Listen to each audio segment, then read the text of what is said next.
Hi, we're back now with a good actor friend of mine, David Burfoot.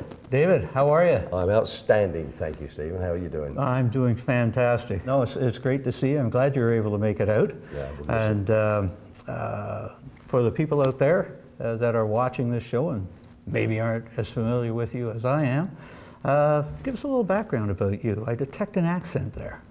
Yeah, it's just a little bit of an accent. I come from a small village in the UK called London. Ah, yeah, I think I've heard of that. It's got a sort of a big line through it, filled with water, Arsenal above and Chelsea below. You know, that's the dividing line. That's the dividing line. That's the dividing line, yeah. But a lot of people seem to think I come from Australia. I don't know why.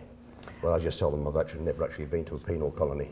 So it's, I'll just put that one straight. But they're clear on that one. Yeah, yeah. Well, I think what it is we have so many Aussies true. that they're great people. are in Hollywood. I'm only having a joke with you. They're great fun. Oh yeah, yeah. Well, no, actually, when I was in England, I stayed in the Aussie area. I think it was like about. That's West London. Yeah, yeah. That's West London. Yeah. You know, there's a wonderful story about that. About the Aussies go to a station in West London, and their #1 brand of Scotch tape in Australia is called Durex. Durex. That's their #1 brand of Scotch tape in Australia. And can you imagine some young, fresh-faced Aussie walking into a young lady behind the counter and saying, "Good day, can I have a roll of Durex, please?" You say, "A roll? A roll?" Yeah. There you go. Yeah. So, what brought you to Canada, and when actually? I've been here for 2 years now. My wife's the one who got the job. I'm what they call a trailing spouse. Ah, I see. Which is reverse Islamic. I walk behind her, she walks in front. So yeah, she's got the real job, and I just do what I want to do really, which is acting, driving, meeting people. That's what I enjoy. That's fantastic. And were you into acting back in the UK? Not specifically. I actually got into acting in a very strange way, working on an oil refinery in Kuwait. 25 years ago, quarter of a century. There I was doing all of the wrong things that one does on an oil refinery, like stealing bits of copper tubing from the project and making your own still and making sure that all the anti-social habits in Kuwait, as it was dry. Yeah. You know, one of the guys said to me, "What are you doing tonight, Dave?" I said, "Oh, you know, same as usual, bottle down the neck, you know." I said, "What are you doing?" He said, "I'm going to the theatre." And I said, "The theatre? It's the bloody desert, man. It's an oil refinery. Where's the theatre here?" He said, "First Arabic village across the desert, Al-Ahwadi." He said, "Fantastic. Why don't you give it a look?" I said, "What do you do there?" "Oh," he said, "I do a bit of painting, bang a couple of nails in and stuff." I said, "Yeah, I suppose I could come and, you know, sweep the stage or do something." Sure. And I went there, and it just happened to be on a night that they were holding the auditions for the 1986 pantomime. And I walked in there, and I sat right at the back thinking, "Oh God, hope nobody sees me." Yeah.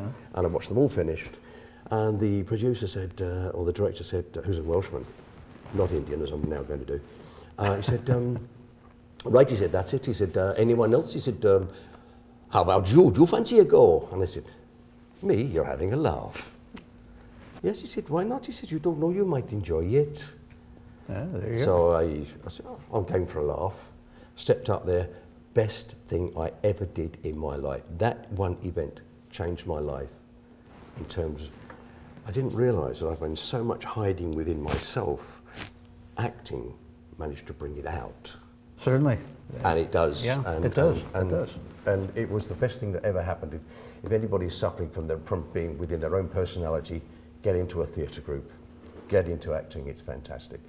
5 years ago, I met my wife, bless her, love you darling, hi. She's my third wife. And third time lucky. I like to think that. Yeah. I couldn't afford to do it anymore, it's too expensive, but she knows I think I talk like that, not a problem.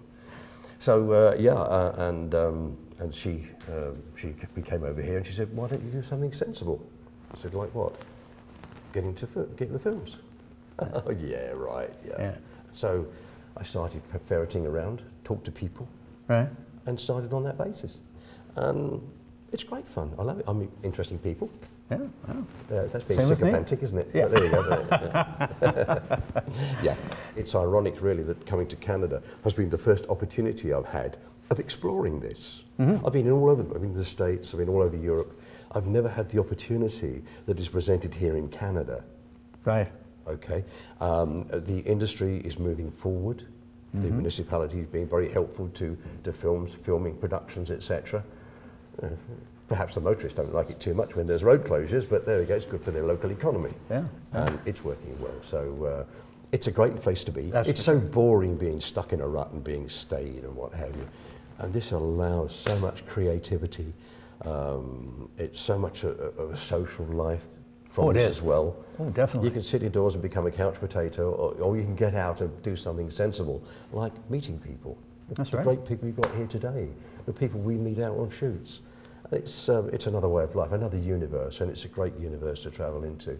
Thoroughly recommend it to anybody that's seriously considering it. Yes, and I think your example is just a perfect one of anybody that's thinking about getting into acting. It can happen by fluke. Well, that's a good point, really, because I mean, it can happen by fluke. There's a place in the industry for everybody. Everybody of any gender, of any ethnicity, of any age. And I'm a case in point, for God's sake. I'm beyond the age of retirement, and here am I starting a new career here. That's right. I'm starting a new career here, and something which I could never, ever have imagined before. And I'd like to hope that it's going to keep me on the tracks of longevity. I think it will. I think it will. I mean, as I say, we don't have much of a chance of Alzheimer's as long as we have scripts to memorize. And, absolutely, yeah. You know, that sort of thing. And I guess you didn't experience what I experienced, because I got into it rather late, and I thought, oh my God, they're going to think I'm going through a midlife crisis, and I did this instead of get a Harley or skydive, you know? We are a great asset to the industry. We're great for the economy of a production, because for me, I get cast playing an elderly old fart, you know, who's about to die, doesn't need a lot of makeup because I'm natural. I save a fortune on production expenses like that. Yeah. I'd like to think they probably spackle or get in there and sort of bring me down a bit, but that'll happen. No, you walk on and they say, no, you're good. Yeah, that's it. Okay, guys, he doesn't need makeup. die, naturally. But I play lawyers and dying old men and doctors and legal men. And yeah, I enjoy that. And I walk into an audition, and I say, any particular accent? And they say, no, just use your own accent. I want to vary it. Yeah, you want to do something different. I want to do something, and that's why today I'm doing a little bit different when I do my monologue. I'm doing something which is from A Few Good Men. I actually love that. That's a fantastic film. I love that piece of Jack Nicholson playing Nathan. Sure. Nathan Jessup, actually, when he loses it in front of the whole court, Tom Cruise, that's fantastic emotion, and that's what I enjoy. Well, that's I'm great. A little bit. That's what these are here for. I'm a little bit sick, so I hope I don't, No, I'm good. Give you anything, but I'm good. I was sure to keep my alcohol content up today, so. Yeah, well, I think this vodka of yours, thanks, Steve. Cheers. You did promise it, but there you go. Yeah, there we go. Well, before we move to your piece, is there anything you're working on right now that we need to know about? Yeah, I'm doing a small private web series at the moment. Which we'll put out into the media very shortly. It's a project, so the name has yet to be decided upon. Yeah. It's a 10-part series. We've got a pilot which is being touted around at the moment, called B-Movie, the series. That's something which I heard of that. Yeah. It was great fun doing that. Oh, and again, it's a classic example of the type of part that I play. I played a 70-year-old English homosexual Shakespearean thespian in a wheelchair, for God's sake. Now that's fantastic. That was great fun playing that. It's great fun, and yeah. So yes, of course, in case you haven't worked it out, it's a comedy. Yeah. I sort of thought so. Yeah. Anyways, well, David, thank you very much. My pleasure. We're going to move on to your piece. Okay. Well, right now? Right now. Okay. If you would like to be featured on AuditionME or learn more about the show, you can go to our website, auditionme.ca. Get in touch with us on our website. We'd be more than happy to have you.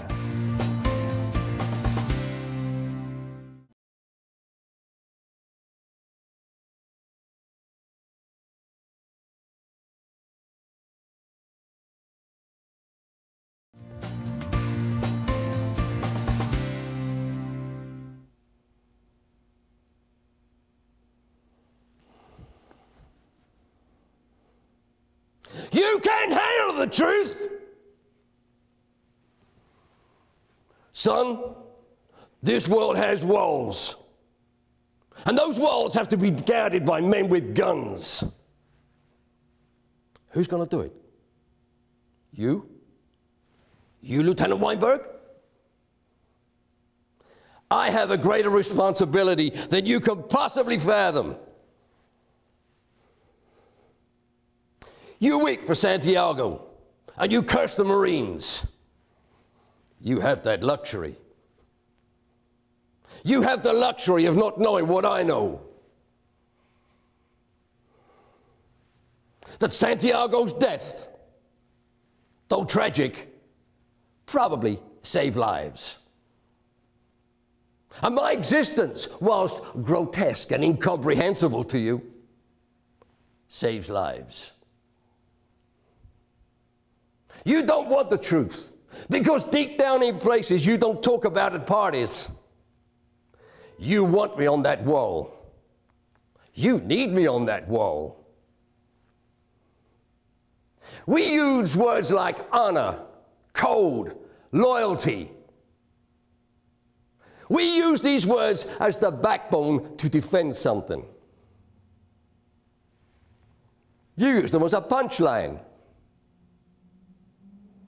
I have neither the time nor the inclination to explain myself to a man who rises and sleeps under the blanket of the very freedom that I provide, and then questions the manner in which I provide it. I would far rather you said, thank you, and went on your way. Otherwise, pick up a weapon and stand a post. Either way, I don't give a damn what you think you're entitled to. Did I order the code red? I did what I had to do. You're goddamn right I did! If you would like to be featured on AuditionME or learn more about the show, you can go to our website, auditionme.ca. I'm Stephen Bird, and I'm looking forward to seeing you next time on AuditionME.